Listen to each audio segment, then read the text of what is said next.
Hello friends, hope you all are fine. Today we are going to read our chapter number 3 of class 9th history, and the name of chapter is Nazism and the rise of Hitler.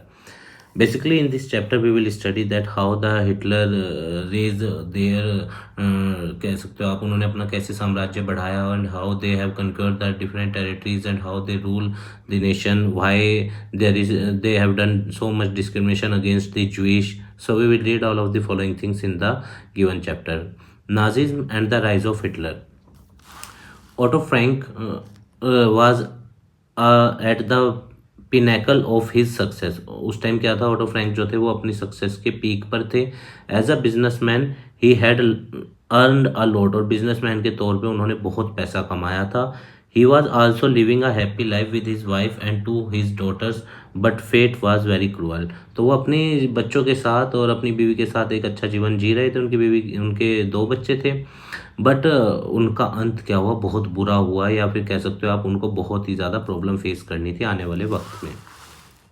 Hitler gradually rose to power in the initial part of the 20th century. जैसे 20वीं शताब्दी शुरू होती है तो Hitler जो होता है वो पावर में आता है, सत्ता में आता है. बट क्लेवर फ्रैंक वाज फोरसाइटेड, पर इनको अनदेखा कर दिया जाता है और इन पे ध्यान नहीं दिया जाता, बल्कि ये बहुत चतुर होते हैं.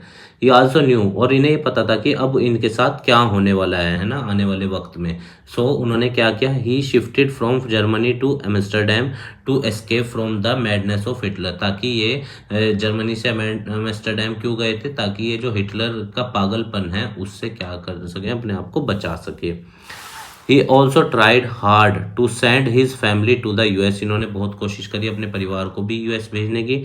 To leave that hell once and for all, और मतलब एक बार उस जहन्नुम को या उस नर्क को छोड़ दे हमेशा के लिए. Letter when Hitler become too much powerful the Nazi soldiers separated the ones happy family. जब हिटलर बहुत ज़्यादा पावरफुल हुआ उस टाइम नाजी सोल्जर्स ने क्या किया, इसके परिवार को अलग कर दिया और एंड ट्रांसपोर्टेड देम, और उनको कहाँ पे भेज दिया, कंसंट्रेशन कैंप में.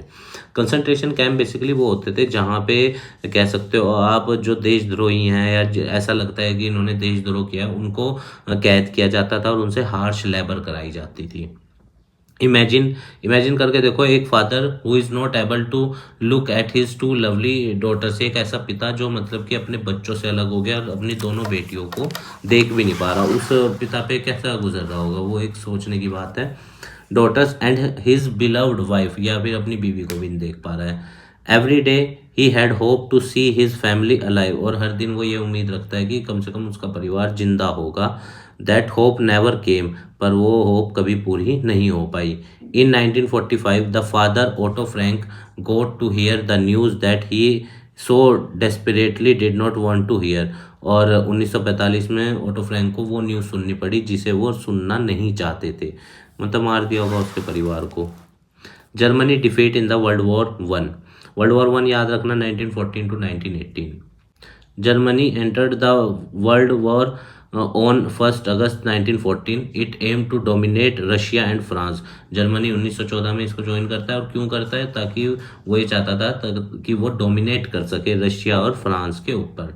द मोस्ट पावरफुल कंट्रीज जो थे उस साइड है ना, एक तरफ थे, और दूसरी तरफ कौन था, जर्मनी था, जो उनसे मतलब कि उनके ऊपर डोमिनेट करना चाहता था. It first attacked Belgium. पहले जर्मनी ने किस पे अटैक किया, बेल्जियम पे. After this moved by Germany great Britain attacked Germany. जब जर्मनी ने बेल्जियम पे हमला किया तो ग्रेट ब्रिटेन ने जर्मनी पे हमला किया. Later as the US joined the allied forces Germany was easily defeated by them. और जब बाद में अलाइड फोर्सेज को, ब्रिटेन वाली साइड को किसने, यूएस ने ज्वाइन किया, तो जर्मनी को बहुत इजीली हरा दिया गया. First, the failure of the Schlieffen Plan and then the weakness of the Kaiser William II made the general public and the army lose respect for him.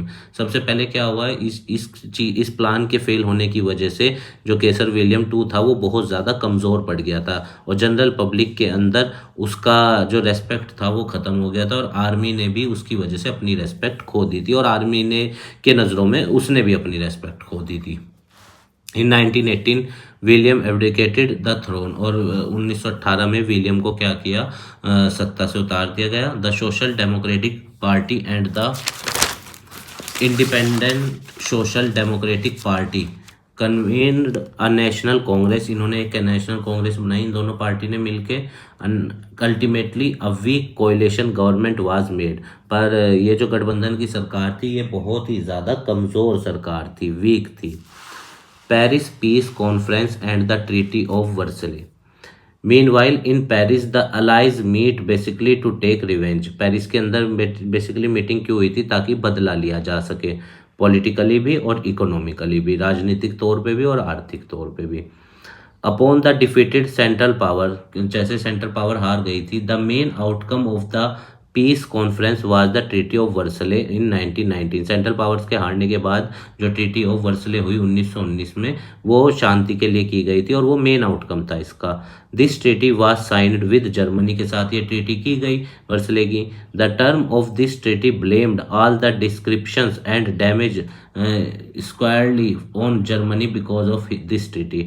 और इस ट्रीटी के तहत जितना भी सारा नुकसान हुआ वॉर में, या जो भी इकोनॉमिक लॉस हुआ, उन सब का भार या उस सब का कह सकते हो आप बोझ किस पे डाल दिया गया? जर्मनी पे। जर्मनी को ब्लेम किया गया कि तेरी वजह से ये सारा युद्ध हुआ, अगर तुम वो वर्ल्ड वॉर में ना होते या तुम जब उस पे बेल्जियम पे हमला ना करते तो क्या होता है, फिर ये चीज़ नहीं होती। Germany had to lose its overseas colonies. Germany ने जहाँ जहाँ मतलब उस जिस जिस देश को अपनी कॉलोनीज बना रखा था वो सब उसके हाथ से निकल गए। Nearly 13% of the German territory was given to various countries. और 13% जो जर्मन टेरिटरीज थी वो दूसरे देशों को दे दी गई, डायरेक्टली और इनडायरेक्टली, जिन्हें अलाइड कंट्रीज सपोर्ट करती थी उनको। France also grabbed Alsace and Lorraine which was part of Germany. इन दो जगहों को भी फ्रांस ने अपने कब्जे में लिया, है ना, जो जर्मनी का हिस्सा था। Germany control over Poland was also taken away. Germany का पोलैंड के ऊपर भी कंट्रोल था, ये भी उससे वापस ले लिया गया। Poland now had become a sovereign country again. और पोलैंड दोबारा से क्या बन गया? संप्रभु देश बन गया। सोवरेन कंट्री बेसिकली उसको बोलते हैं जिस देश के ऊपर किसी और देश का कंट्रोल या राज ना हो।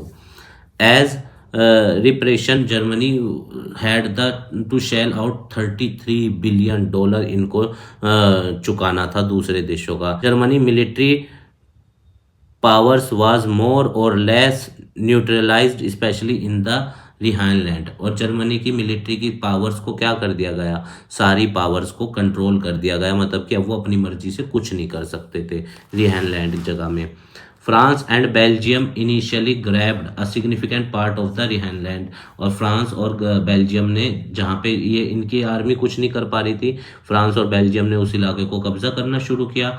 Letter when Germany fail to pay reparations, जो उसमें तय हुआ था $33 बिलियन ये चुकाएंगे, जब जर्मनी फेल हो गया उस पैसे को चुकाने के लिए, तो फ्रांस ने और बेल्जियम ने क्या किया? Army occupied the Ruhr region as well. और तो उन्होंने फिर रूर रीजन को भी अपने कब्जे में ले लिया, क्योंकि ये जर्मनी फेल हो गया था ना उनको $33 बिलियन चुकाने में, इस वजह से उन्होंने इनकी और टेरिटरी कब्जा ली। फिर क्या होता है? Birth of the Weimar republic. Let us see that in the early 20th century Germany fought in world war 1। तो 20th सेंचुरी में क्या हुआ? जर्मनी वर्ल्ड वॉर 1 में लड़ा 1914 से 1918 alongside the Austrian empire against the allied power. Austrian empire की तरफ से और किसके? अलाइड पावर के अगेंस्ट में, including England, France and Russia के अगेंस्ट में। The war drained Europe's resources and although Germany occupied France and Belgium. अब इस यूरोप का संसाधन तो इसमें बहुत लगा, पैसा तो बहुत खर्च हुआ, और जर्मनी ने क्या किया? फ्रांस और बेल्जियम को अपने कब्जे में ले लिया। The allies reinforced by the US entry in 1917। और यूएस और जो उसके अलाइज देश थे वो इस वॉर में मतलब उतर गए 1917 में। Eventually triumphed Germany and the central power were defeated. जैसे ही यूएस इस वॉर में उतरा तो जर्मनी और सेंट्रल पावर क्या हो गए? वो हार गए 1918 में। तो देखो, जो बेल्जियम और फ्रांस पे कब्जा हुआ था वो अब क्या हो जाएगा? दोबारा से आज़ाद हो जाएंगे। In 1919 at Weimar, the National Assembly convened to establish तो नेशनल असेंबली ने ये तय किया कि हम क्या बनाएंगे? अ डेमोक्रेटिक कॉन्स्टिट्यूशन बनाएंगे फॉर जर्मनी के लिए, है ना, जर्मनी के लिए एक लोकतांत्रिक संविधान बनाया जाएगा with a federal structure. Federal structure means in which the powers are distributed among different organs of the government and as well as vertical distribution is there, है ना, independent judiciary, so many features the federal country है।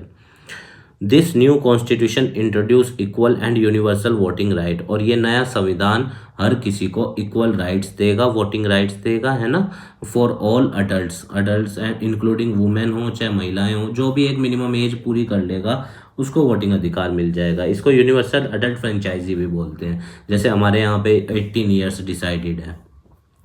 The Weimar, Germany overseas colonies were forfeited, Germany ने जिन जिन जो Germany की colonies थी उन सब पे कब्जा कर लिया गया दोबारा से। And the war guilt clause held Germany responsible for the war, और सारा फिर से इस वॉर का जो कह सकते हो आप सारा इल्ज़ाम था वो जर्मनी के ऊपर लगाया गया, जर्मनी को डैमेज के लिए भी रेस्पॉन्सिबल किया गया कि जर्मनी की वजह से ये नुकसान हुआ, leading to the allied occupation of the Rhineland in the 1920s, और इसकी वजह से क्या हुआ, सारा जो राइनलैंड था वो 1920s में अलाइड फोर्सेस ने ऑक्यूपाई कर लिया। अब वॉर के इफेक्ट क्या हुए, let us see that the war left Europe both psychologically and financially scarred, और यूरोप इस वॉर की वजह से यूरोप पे साइकोलॉजिकली भी क्योंकि कमज़ोर पड़ गए थे और फाइनेंशियली भी बहुत दबाव पड़ा। The Weimar republic inherited the war's guilt and national humiliation, अब इनके पूरे देश में शर्मिंदगी भी उठानी पड़ी और वॉर का गिल्ट भी, और बेइज्जती अलग हुई इनकी कि जब इतनी ताकत नहीं थी तो फिर लड़ने क्यों गए उनसे यूएस से। तो इसके बाद क्या हुआ, आल्सो फेसिंग, और इनके ऊपर फाइनेंशियल बर्डन्स भी पड़े क्योंकि वॉर का जो रिपोरेशन था वो चुकाना था, मतलब कर्जा चुकाना था, वॉर का जो पेनल्टी इन पे लगाई गई। The republic was supported by socialist catholics and democrats but was despairingly labelled as the November criminals by its critics. अब इसको सपोर्ट तो करते थे सोशलिस्ट लोग, समाजवादी लोग, कैथोलिक्स चर्च के लोग या डेमोक्रेट्स लोग, पर इसको नवंबर क्रिमिनल्स भी कहा गया इनके क्रिटिक्स के द्वारा जो इसके विरोध में थे। The war deeply affected European society पे इसका बहुत प्रभाव पड़ा, यूरोपियन राजनीति पे इसका बहुत प्रभाव पड़ा, है ना, with soldiers often held in high regard despite their harsh realities and democracy struggling to establish amidst the turmoil of interwar Europe।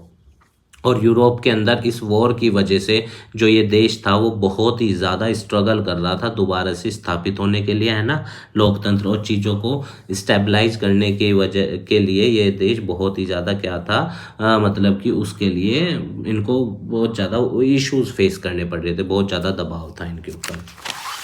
Political radicalism and the economic crisis, the inceptions of the Weimar republic was marred by political radicalism. अब political radicalism क्या होता है, radicalism mainly जो चाहते हैं कि परिवर्तन तो आए बट शांतिपूर्वक, वो सब चीज़ें, है ना। तो वेमियार रिपब्लिक का जो था वो पॉलिटिकल रेडिकलिज्म इन्होंने बना दिया गया, exemplified by the Spartacist league uprising which mirrored the Bolshevik revolution in Russia, ठीक है। दिस अपराइजिंग वाज सप्रेस्ड, पर ये जो बोल्शेविक रिवॉल्यूशन रशिया के अंदर उभर रहा था इसको दबा दिया गया, किसके द्वारा, assistance of the free corps, a group of war veteran, इनके द्वारा। This conflict intensified the animosity between communist and the socialist, और इसको दबाने की वजह से क्या हुआ, जो कम्युनिस्ट लोग थे और जो सोशलिस्ट लोग थे उनके बीच में क्या हुआ, बहुत ही ज़्यादा टेंशन्स बढ़ गई, है ना। वो द इकोनॉमिक क्राइसिस ऑफ 1923, और जब आर्थिक संकट आए, आर्थिक क्राइसिस आए 1923 में, further destabilized the republic, Germany's refusal to pay reparation lead to the French occupation of the Ruhr. और एक तो 1923 में इकोनॉमिक क्राइसिस आया, यहाँ पे जर्मनी ने मना कर दिया कि भाई हमारे पास तो पैसे नहीं है, तो फ्रांस ने क्या किया, रूर एरिया को अपने कब्जे में ले लिया जो कि एक इंडस्ट्रियल रीजन था, और वहाँ पे सारा जितना भी कोयला था वो सब सीज कर लिया इन्होंने।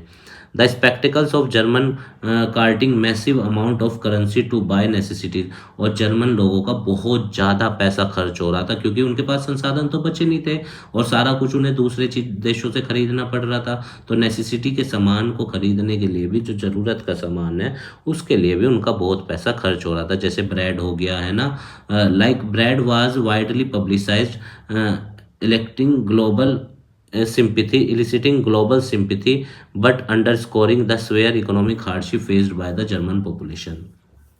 अब दुनिया भर के देश इनको सपोर्ट तो कर रहे थे कि चलो ठीक है, अब तुमने जो भी किया वो सब चीज़ें, पर जो आम जनता थी उनको में बहुत ज़्यादा हार्डशिप फेस करनी पड़ रही थी क्योंकि देश के अंदर बहुत ही ज़्यादा इन्फ्लेशन आ गया था, है ना। प्रोडक्शन हो नहीं रहा था, मनी की वैल्यू बहुत ज़्यादा गिर गई और दूसरे देशों पे डिपेंडेंसी बहुत ज़्यादा बढ़ गई, जिसके चलते जर्मन पॉपुलेशंस को बहुत ही ज़्यादा बुरा वक्त देखना पड़ रहा था। After effect the treaty, after मतलब वॉर के बाद जो ट्रीटी हुई उसके इफेक्ट क्या क्या हुए, let us see. It was a huge embarrassing blow to the psychology of the proud Germans. और जर्मन्स के लिए बहुत ही ज़्यादा शर्मिंदगी की बात थी कि वो वार में हार गए, अब उन्हें वो सारी बातें माननी पड़ रही हैं जो दूसरे कह रहे हैं। They had to undergo extreme humiliation due to this treaty. और उन्हें इस ट्रीटी की वजह से बहुत ज़्यादा शर्मिंदगी उठानी पड़ी। क्यों? क्योंकि इस ट्रीटी में एक तो उनकी टेरिटरीज उनसे ले ली गई, दूसरा उनके ऊपर वॉर की बाउंटी भी लगाई गई कि उन्हें ये सब चुकाना है पैसा जो वॉर में नुकसान हुआ, और उनके पास है नहीं पैसा और उनकी टेरिटरीज भी उनसे ले ली जा रही हैं, छीन ली जा रही हैं। तो और देश के अंदर इन्फ्लेशन बहुत ज़्यादा हो रखा है जिसकी वजह से जर्मन लोगों को बहुत ज़्यादा ह्यूमिलेशन फेस करनी पड़ी। The poor Weimar Republic, which had nothing to do with the war or the treaty, become the punching bag of the Germans। और द पुअर वेमियार रिपब्लिक जो स्थापित हुआ था उसने कुछ किया तो है नहीं वॉर के लिए, पर इस ट्रीटी की वजह से जर्मन्स जो थे वो एक पंचिंग बैग बन गए थे, मतलब जिन पे बहुत ही ज़्यादा कह सकते हो आप दबाव था। दूसरा देश जो भी आ रहा है उनको पीट रहा है और उनसे संसाधन छीन रहा है। They felt that it was because of the, और इन जर्मन्स का ये मानना था कि ये सब क्यों हो रहा है हमारे साथ, क्योंकि हमारे देश में वीक गवर्नमेंट है। That the allies had dared, weak government होने की वजह से ये अलाइड जो था, ये अलाइड तभी हमारे ऊपर इतनी सारी पेनल्टीज लगा पाया। अगर हमारी गवर्नमेंट ताकतवर होती तो ये जो अलाइड फोर्सेज हैं ये हमें कुछ ना कह पाते। The conservative nationalist people in Germany also abused the supporter of the Weimar Republic। अब जो कंजर्वेटिव नेशनलिस्ट लोग थे उन्होंने भी इनको सुनाने लगे जो वेमियार रिपब्लिक के सपोर्टर थे, एंड टर्नड अगेंस्ट दैम, और इनके खिलाफ हो गए। The supporter of its included mainly the, और इनके अंदर सपोर्टर में जो वेमियार रिपब्लिक के सपोर्टर थे वो कौन लोग थे? मेनली सोशलिस्ट लोग थे। The Democrats and the Catholics also bore the Brunt, और फिर बाद में जो लोकतांत्रिक लोग थे और जो कैथोलिक लोग थे वो भी इनके खिलाफ हो गए वेमियार रिपब्लिक के। एज एग्रेसिव नेशनलिज्म रियर्ड, और जब इतने बड़े स्केल पे राष्ट्रवाद उभर के सामने आया, it had so did the tendency to glorify the war and trench life. तो और किस लिए ये सब किया गया? ताकि लोगों का जो बेकार जीवन है उसको क्या किया जा सके, अच्छा बनाया जा सके। Radical elements in the political sphere, let us see that. As the Weimar republic came into existence, जैसे ही वेमियार रिपब्लिक एग्जिस्टेंस में आया, so did the radical group called the Spartacist league, और इन्होंने रेडिकल ग्रुप्स ने क्या बनाई, मतलब अलग होने की अपनी वो ग्रुप बना लिया, लीग बना ली। The group was impressed by the Soviet and wanted to initiate their style of governance. और जो ये लीग थी या फिर ये जो ग्रुप था ये सोवियत लोगों से बहुत ज़्यादा प्रभावित था, और ये क्या चाहते थे कि जैसा सिस्टम उनके यहाँ है ना गवर्नेंस का, वैसा ही हमारे यहाँ है। Initially the Weimar republic with the help of the free corps stunned the rise of Spartacists. शुरुआत में तो वेमियार रिपब्लिक ने इसको दबा दिया, वो जो सेना थी या जो लोग थे उनके पास, उनके जरिए। पर as you can imagine from their love of the Soviet style, पर ये लोग बहुत ज़्यादा प्यार करते थे सोवियत स्टाइल से, पूरी तरह समर्पित थे। Of governance the league was communist in spirit, later it form the communist party. और ये लीड क्या चाहती थी, मतलब कम्युनिज्म आइडियोलॉजी को लेके चल रही थी, वर्कर्स के डेवलपमेंट वो सब चीज़ों को। और बाद में इन्होंने क्या बनाई, अपनी कम्युनिस्ट पार्टी ऑफ जर्मनी बनाई। The economic fall out, Germany also had to pay the allies, Germany को हमें पता है जो अलाइज को पैसा देना पड़ता था, astronomical sum of money as reparation. On the other hand during the war it borrowed money, अब देखो एक तो वॉर के बाद इन्हें पैसा देना पड़ रहा, और वॉर के दौरान भी इन्होंने पैसा बोरो किया था, दूसरे देशों से संसाधन लिए थे, और जिसकी वजह से कर्जे के जाल में बहुत ज़्यादा फंस गए थे। फ्रांस ने क्या किया, जब इन्होंने रिपोर्टेशन की पेमेंट नहीं करी तो फ्रांस ने रूर एरिया को कब्जा लिया। To counter the growing economic stress, अब देश के अंदर आर्थिक दबाव बढ़ता जा रहा था। जर्मनी ऑल्सो प्रिंटेड, जर्मनी ने क्या किया, बहुत ज़्यादा करेंसी पेपर छाप दिए। अब देखो करेंसी के साथ एक प्रॉब्लम होती है, जितनी ज़्यादा मनी सप्लाई देश के अंदर होती है उतनी उसकी वैल्यू गिरती चली जाती है। इन्होंने क्या किया, इतने ज़्यादा मनी वैल्यू छाप दी, करेंसी छाप दी, जिसकी वजह से क्या हुआ, वहाँ पे इन्फ्लेशन आ गया बहुत ज़्यादा। This lead to shocking inflation, during inflation money supply rise in the economy and value of money falls and prices of the commodities rise. Although America tried to bail Germany out after the economic depression of 1929, के बाद America ने कोशिश भी करी, इन्हें पैसे मदद करने की भी कोशिश करी, पर America stopped giving loans to Germany, America ने इनको पैसा देना फिर बाद में बंद कर दिया। Germany industrial output also was at all time low, और जो जर्मनी का मैन्युफैक्चरिंग सेक्टर का प्रोडक्शन था वो भी बहुत कम हो रहा था, क्योंकि सारे संसाधन तो दूसरे देशों ने कंट्रोल कर लिए थे ना, और फिर अगर इम्पोर्ट करना पड़े तो फिर वो कॉस्ट इनको बहुत ज़्यादा पड़ रही थी। As many as 6 million Germans become unemployed, और जिसका परिणाम क्या हुआ, 60 लाख जर्मन लोग अनएम्प्लॉयड हो गए। The emergence of Hitler, as the German economy was deteriorating day by day, जैसे कि जर्मन इकोनॉमी गिरती जा रही थी day by day, due to unfair ruling in the peace treaty, क्योंकि अनफेयर चीज़ थी। अब इनकी तो बात सुनी नहीं गई उस ट्रीटी में, सारा कुछ दबाव इन पे डाल दिया गया, फाइनेंशियल बर्डन भी, ह्यूमिलेशन भी, सब इनको ब्लेम किया जा रहा था। Hitler was seething with anger, seething with anger, Hitler क्या था, वो गुस्से से पूरी तरह भर गया, और टॉक्सिक नेशनलिस्ट सेंटिमेंट उसके अंदर थे, जिसकी वजह से क्या हुआ, वो कोर में आ गया, सेंटर में आ गया।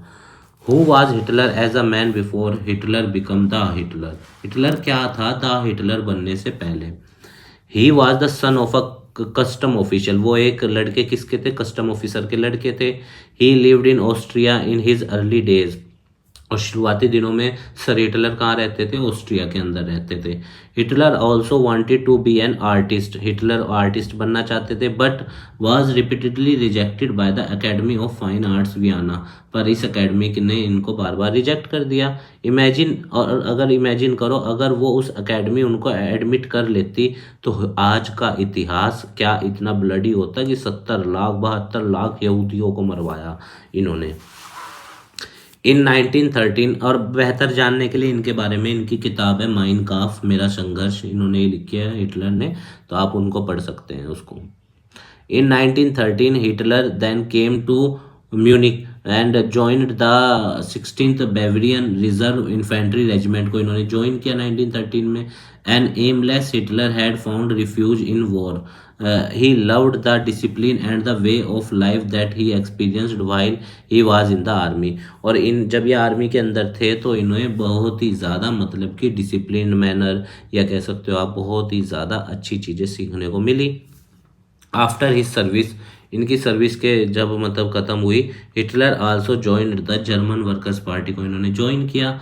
That was in the year 1919, और वो साल था 1919 का। The year when the Versailles treaty was also signed, और उस साल वर्सले ट्रीटी भी साइन हुई।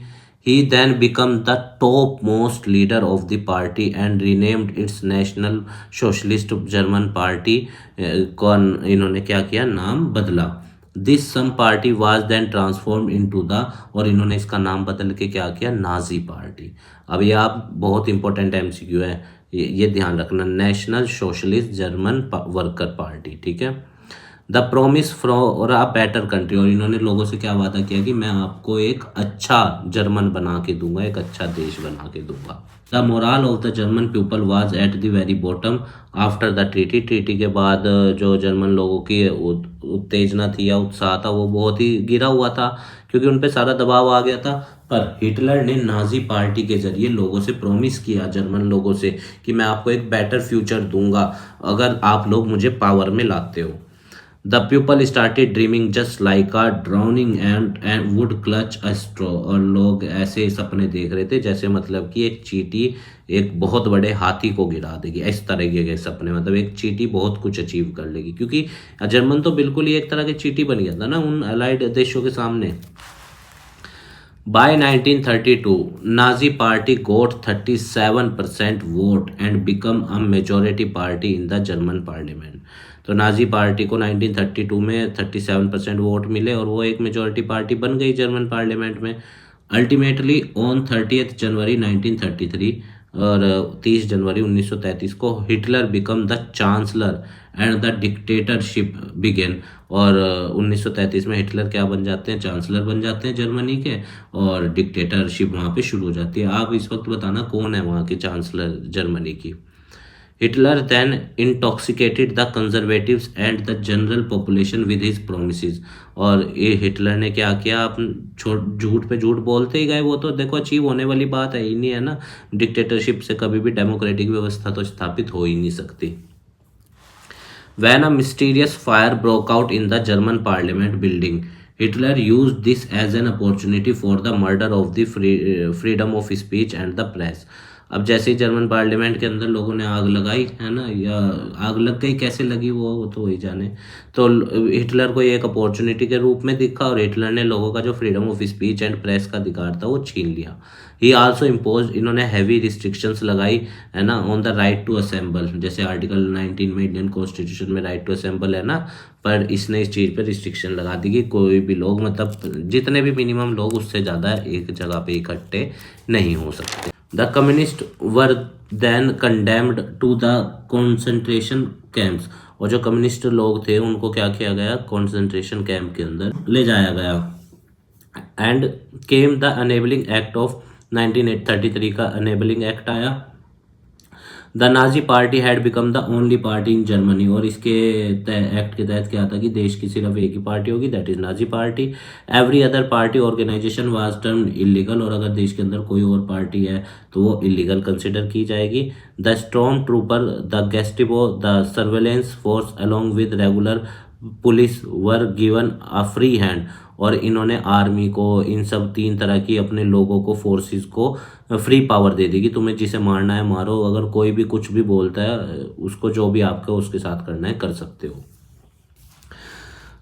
वर given a free hand to locate the enemies and send them to the concentration camp, और उन्हें पकड़ो जो जैसे भी तुम्हें पकड़ना है और कंसंट्रेशन कैंप्स में भेज दो। Politically speaking, Hitler did manage to reverse the embarrassing ruling of the peace treaty of 1919, but at what cost? अब देखो, एम्बेरसिंग रूलिंग को हिटलर ने बदल तो दिया, पर किस कोस्ट पे बदला, किस कीमत पे, डिक्टेटरशिप को स्थापित करके, जो किसी भी एंगल से ठीक नहीं था। He return to the Rhine area, Czechoslovakia and Sudetenland were also annexed by Germany, और इसने दोबारा से उन इलाकों को कब्जा करना शुरू किया जो इनसे छीने गए थे। हिटलर देन अटैक पोलैंड पे भी कब्जा किया इन्होंने। In many countries Nazi stooges were also installed, Nazi के जो स्टैचूज थे वो भी बनाए गए। By 1940 Hitler became extremely powerful, और 1940 तक हिटलर बहुत ज़्यादा ताकतवर बन गए थे। अब ये जो रेसिज्म इन हिटलर है, जो उन्होंने यहूदियों के साथ किया और आर्यन बच्चों को अच्छा मानते थे, वो सब चीज़ें हम इसके पार्ट 2 में पढ़ेंगे। उम्मीद है आपको पार्ट 1 समझ में आया होगा। हमारे काम को सपोर्ट करने के लिए वीडियो को लाइक कीजिएगा, अपने दोस्तों के साथ शेयर कीजिएगा, और हमारे चैनल को भी सब्सक्राइब कर दीजिएगा। और आपकी इस चैप्टर से रिलेटेड जो भी क्वेरीज हैं आप हमें कमेंट बॉक्स में बताना, हम उसका आंसर देने की पूर्ण रूप से कोशिश करेंगे। आप स्वस्थ रहिए, खूब लाइफ में आगे बढ़िए, यही हमारी मनोकामना है। इस देश को अच्छा बनाइए, इस समाज को अच्छा बनाइए, अपना अस्तित्व इस समाज में स्थापित कीजिएगा। स्टूडेंट्स, धन्यवाद।